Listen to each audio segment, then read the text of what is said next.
मुंबईमध्ये डीप क्लिनिंगची एक आता मागच्या मुख्यमंत्र्यांनी डीप क्लिनिंग सुरू केलं होतं, म्हणजे थोडक्यात रस्ते धुणं. तर ते रस्ते धुण्याचं काम परत होणार आहे का? आणि पूर्वीचे मुख्यमंत्री रस्ते धुवायला स्वतः जात होते, आताचे मुख्यमंत्री परत जाणार का रस्ते धुवायला?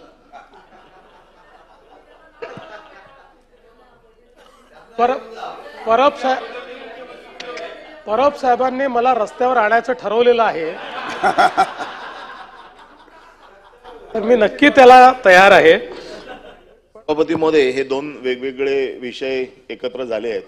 एकतर पुणे म्हणजे पिंपरी चिंचवड महानगरपालिकेचा प्रदूषणाचा प्रश्न रेडी मिक्सच्या माध्यमातून निर्माण झालेला आहे आणि हिंजवडीचा तुमच्या गाड्यांच्या माध्यमातून हा जो काही विषय आहे, या दोन्ही विषयाचं एका विषयाचं आपण समाधान केलं की त्याचे नियम कडक केले जातील, ते बंदिस्त केलं जाईल.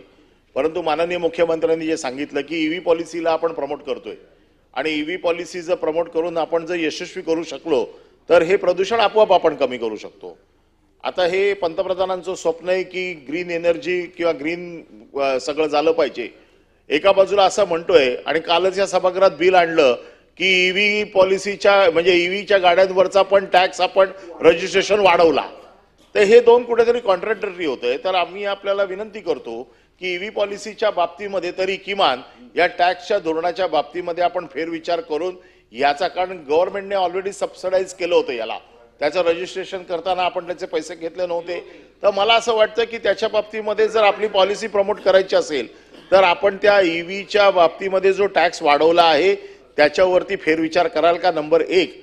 आणि दुसरा विषय, मुंबईमध्ये जे बांधकाम चालू आहे रस्त्यावरची किंवा इन्फ्रास्ट्रक्चरचं बांधकाम चालू आहे त्याच्यामुळे आता विषारी हवा झालेली आहे मुंबईची, त्याचा रिपोर्ट देखील आलेला आहे आणि प्रचंड प्रमाणात मुंबईमध्ये प्रदूषण आता चालू आहे.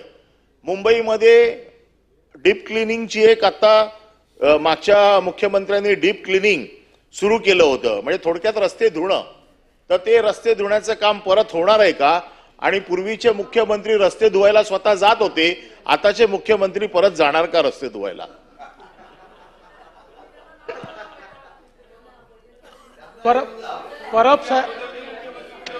परब साहेबांनी मला रस्त्यावर आणायचं ठरवलेलं आहे, तर मी नक्की त्याला तयार आहे. पण आपण जो पहिला मुद्दा मांडला तो अतिशय योग्य आहे. आपण असा विचार केला होता, आपल्या राज्यामध्ये आपण मागच्या काळामध्ये जाणीवपूर्वक ईव्हीवर कुठले टॅक्स लावला नाही आणि त्याची एक इकोसिस्टम आपण तयार केली.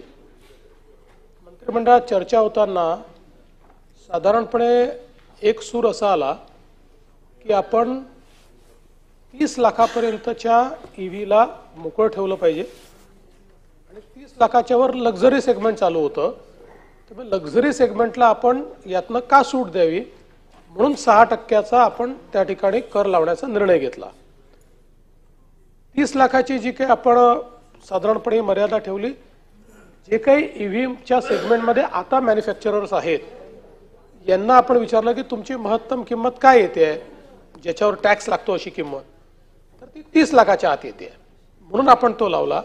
तथापि काल पुन्हा आम्ही सगळे बसलो होतो, सन्माननीय उपमुख्यमंत्री अजितदादा पवार, एकनाथराव शिंदे, मी आणि सगळे अधिकारी आम्ही बसलो होतो आणि आम्ही हा विचार केला की त्या सेगमेंटमध्ये तसंही फार काही आत्ता गाड्या नाही आहेत, टॅक्सही मिळणार नाही आहे, तर मग विनाकारण आपण डिसइन्सेंटिव्हाइज करतोय अशी भावना कशाला जावी.